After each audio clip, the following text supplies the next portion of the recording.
नमस्कार दोस्तों and welcome back to my channel जहां आपको मिलता है सिर्फ और सिर्फ एंटरटेनमेंट। और आज मैं लाया हूँ ब्लड हंट मिडनाइट सन्स का फर्स्ट इशू। तो यार वीडियो पे नए हो तो वीडियो को लाइक कर देना और चैनल को सब्सक्राइब कर देना।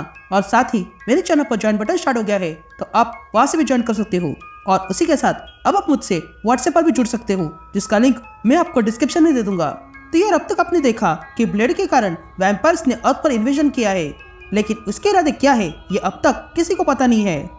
इसलिए नई मिडनाइट सन्स फॉर्म होने वाली है। तो अब आगे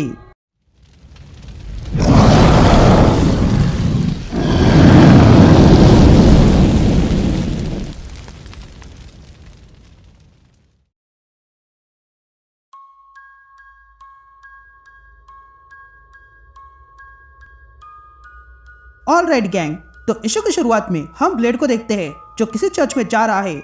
उस चर्च के चारों ओर आग लगी हुई है और आसमान लाल हो चुका है। तभी हमें ब्लेड की आवाज सुनाई देती है जो कहता है कि नाइटमेयर है। इसमें एक समय सब कुछ ठंडा पड़ा है तो एक समय सब जल रहा है। मैं कहाँ हूँ?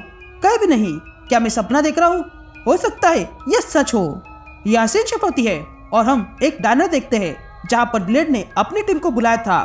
तभी ब्लेड वहाँ के अचानक से चुप हो जाता है। ये देखकर उस टीम का लीडर ब्लेड को बुलाने लगता है।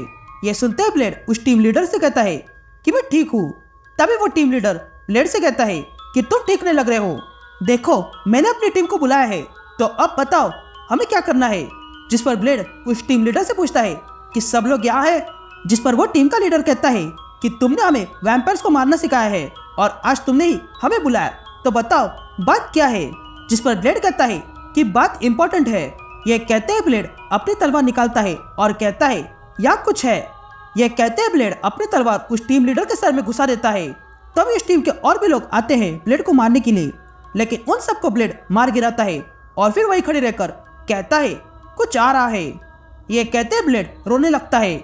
यासीन शिफ्ट होती है और हम एरिज़ोना देखते हैं जहाँ पर हम डैनी किच को देखते हैं जो अपनी बोटल्स पे एम लगा रहा था। तभी वहां पर एक औरत आती है और पूछती है कि क्या तुम डैनी किच हो। ये सुनते ही डैनी अपनी गन उस औरत की ओर करता है। ये देखकर वो औरत कहती है रिलैक्स हो जाओ, मुझे नहीं पता था कि तुम्हें गन्स पसंद है। जिस पर डैनी कहता है कि मैं यहाँ एम लगाने की प्रैक्टिस कर रहा हूँ। वैसे तुम हो कौन? जिस पर वो औरत कहती है कि मेरा नाम ट्यूलिप है और हम दोनों का एक ही कॉमन दोस्त था। जिस पर डैनी पूछता है कॉमन दोस्त वो कौन है? जिस पर ट्यूलिप कहती है कि मैं ब्लेड की बात कर रही हूँ। फिर उसके बाद डैनी और ट्यूलिप इस बात पर चर्चा करने लगते हैं। तभी डैनी ट्यूलिप से कहता है कि तुम जो कह रही हो उससे तो लगता है कि ये ब्लेड नहीं है। जिस पर ट्यूलिप कहती है हाँ वो नहीं है, वो तो बहुत कुछ कर सकता है, लेकिन जब वो ड्रैकुला के साथ मिला तब से वो और भी कुछ ज्यादा ही बन गया।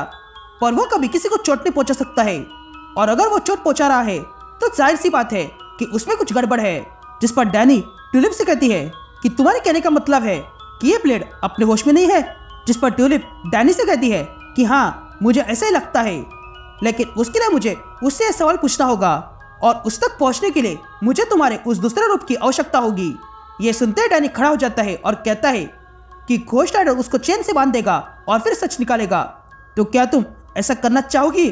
जिस पर ट्यूलिप डैनी से कहती है कि मुझे नहीं पता ये कैसे काम करता है, पर मुझे एक ऐसा बंदा चाहिए जो ये काम करने से ना डरता हो। तभी डैनी ट्यूलिप से पूछता है कि तुम्हारा क्या? मैं तो तुम्हें जानता भी नहीं हूँ और ना ही वो जानता है, लेकिन वो तुम्हें जानना चाहता है। यह सुनते ही ट्यूलिप खड़ी हो जाती है और कहती है ठीक है मैं उसे मिलना चाहती हूँ। तभी घोस्ट राइडर बाहर आता है और ट्यूलिप से कहता है मेरी आंखों में देखो। यह सुनते ही ट्यूलिप पूरी तरह डर जाती है और बेहोश हो जाती है।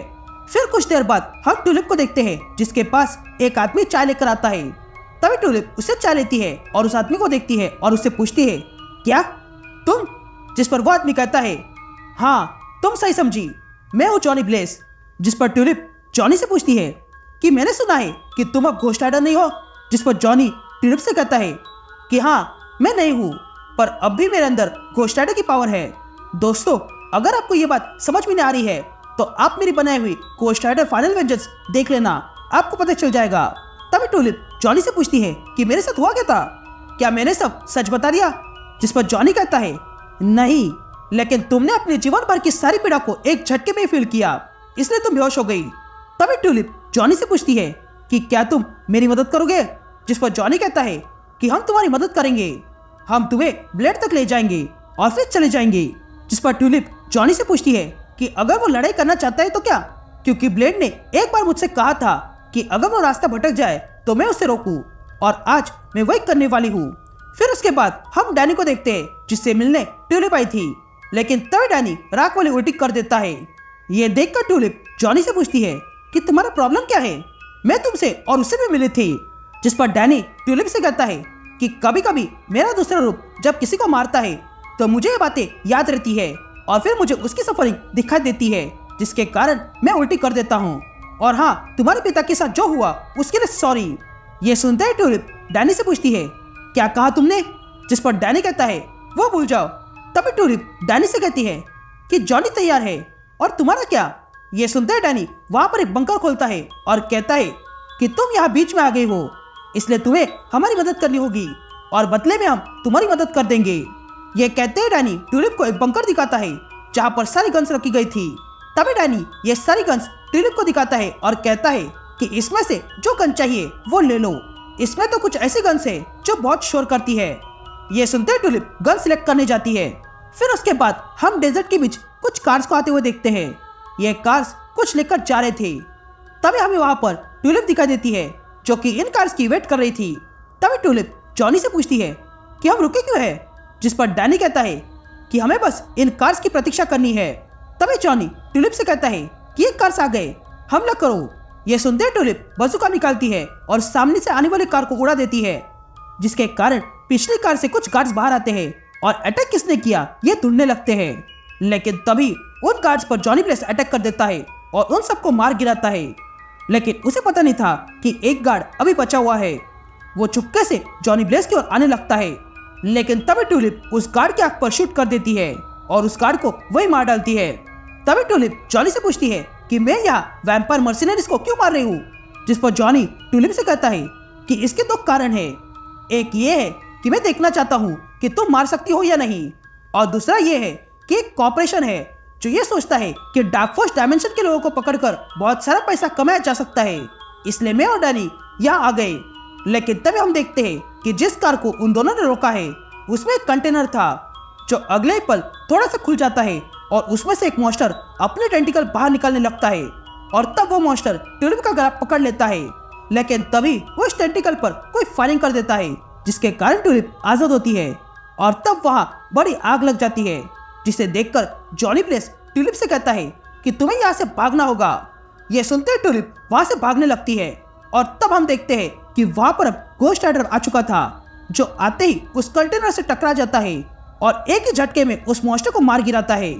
यहाँ सीन शिफ्ट होती है और हम इराक में एक जगह देखते हैं जहाँ पर कुछ लोग गुफा के बाहर किसी की प्रतीक्षा कर रहे थे। तभी वहाँ विक्टोरिया मोंटेसी आ जाती है। अब आगे बढ़ने से पहले मैं आपको बता देता हूँ कि ये विक्टोरिया मोंटेसी असल में कथॉन की बेटी है और इसकी मोंटेसी फैमिली ने ही बहुत सालों पहले मोंटेसी फॉर्मूला बनाया था, जिसे कथॉन ने डार्क होल्ड में छाप दिया है। इस फॉर्मूला से सारे वैम्पायर्स को एक साथ मिटाया जा सकता है। तभी विक्टोरिया वहाँ आती है और वहाँ के लोगों से मिलती है। तभी एक आदमी आगे आता है और विक्टोरिया से पूछता है कि क्या तुम मोंटेसी परिवार के हो, जिस पर विक्टोरिया कहती है कि हाँ, मैं उसी परिवार की हूँ। यह सुनते ही आदमी विक्टोरिया को गुफा दिखाता है और कहता है कि डार्कनेस वहाँ है। यह कहते हैं विक्टोरिया उस आदमी से कहती है कि यहाँ से सारे लोगों को लेकर दूर चले जाओ। यह कहते हैं विक्टोरिया उस गुफा के अंदर आ जाती है और देखती है कि वहाँ पर एक आदमी पोजेस्ड होके बैठा हुआ था। तभी वो आदमी विक्टोरिया को देखता है और कहता है, कथॉन की बेटी, क्या तुम इस आदमी को बचाने आई हो? जिस पर विक्टोरिया कहती है कि मैं यहाँ इन लोगों की पीड़ा खत्म करने आई हूँ। जिस पर वो आदमी कहता है कि लाइफ पीड़ा से भरपूर है। क्या तुम्हें ये बात तुम्हारे पिता ने नहीं बताई? एडना आजाद हो गई थी और तब खून पीने वाले भी आजाद हो गए और अब मैं और मेरे लीजेंड्स को कोई रोक नहीं सकता है। मुझे इन शरीर में रहना बहुत अच्छा लगता है क्योंकि मैं इसके चीखें सुन सकता हूँ। तो क्या तुम भी इसकी चीखें सुनना चाहती हो? ये कहते ही वो मॉन्स्टर उस आदमी को बाहर लाता है, जो आते ही जोर से चिल्लाने लगता है। तब ये सुनते ही विक्टोरिया कहती है कि मैं तुम्हारी मदद करूंगी। जिस पर वो इविल उस आदमी के अंदर से कहता है कि तुम्हारी मैजिक मेरा कुछ नहीं बिगाड़ सकती है। कथॉन की बेटी, यह समय हमारा है और मैं ऐसे कई सारी चीखें सुनना चाहता हूँ। ये सुनते ही विक्टोरिया चाकू निकालती है। तभी देखकर वो आदमी कहता है कि क्या तुम यहाँ पर अपनी गिल्ट शांत करने आई हो? अगर ऐसा है तो तुम यह कभी नहीं कर पाओगी। ये सुनते ही विक्टोरिया वो चाकू ऊपर करती है और कहती है कि मैं इविल से बनी हूँ और इसके लिए इविल मेरे पास आएगा। यह सुनते ही वो आदमी कहता है कि तुम्हें जो करना है वो करो। तभी विक्टोरिया उस चाकू से अपना हाथ काटती है और कहती है कि मेरा नेचर बदल चुका है और अब मैं अच्छी तरीके से खेलती नहीं हूँ। यह कहते ही विक्टोरिया वहाँ पर अपने खून से कुछ बनाती है। यह देखकर वो आदमी डर जाता है और कहता है ये क्या कर रहे हो, जिस पर विक्टोरिया कहती है रीइंफोर्समेंट। ये कहते ही वहाँ पर कोई आने लगता है और तब वहाँ पर लिलिथ आ जाती है और इस आदमी से कहती है कि तुम्हें मेरा नाम बोलना होगा। यह सुनते ही वो आदमी डर जाता है और सब कुछ शांत हो जाता है और तब विक्टोरिया बाहर आती है और वहाँ खड़े सारे लोगों से कहती है कि अंदर के आदमी को इलाज की जरूरत है और तुम सब लोग अब आजाद हो। यह कहते ही विक्टोरिया वहाँ से चली जाती है। फिर उसके बाद हम विक्टोरिया को देखते हैं जो किसी से मिलने आई थी और वो शख्स था जॉनी ब्लेस। तभी जॉनी विक्टोरिया से कहता है कि मुझे तुमसे कुछ सवाल पूछने हैं, जिस पर विक्टोरिया कहती है कि क्या मैं ब्लेड को मारने में तुम्हारी मदद करूं, जिस पर जॉनी कहता है कि मैंने उसे मारने को नहीं कहा है, बस उसे पकड़ना है, जिस पर विक्टोरिया कहती है कि तुमने कहा था कि आवश्यकता नहीं है, ये तो मैं पहले से जानती हूँ और जो तुम कह रहे हो उसके अनुसार अगर ब्लेड वही बन गया है तो फिर उसे मिडनाइट सन्स मार देंगे एंड दैट्स इट। ये इशू यही कंटिन्यू होता है।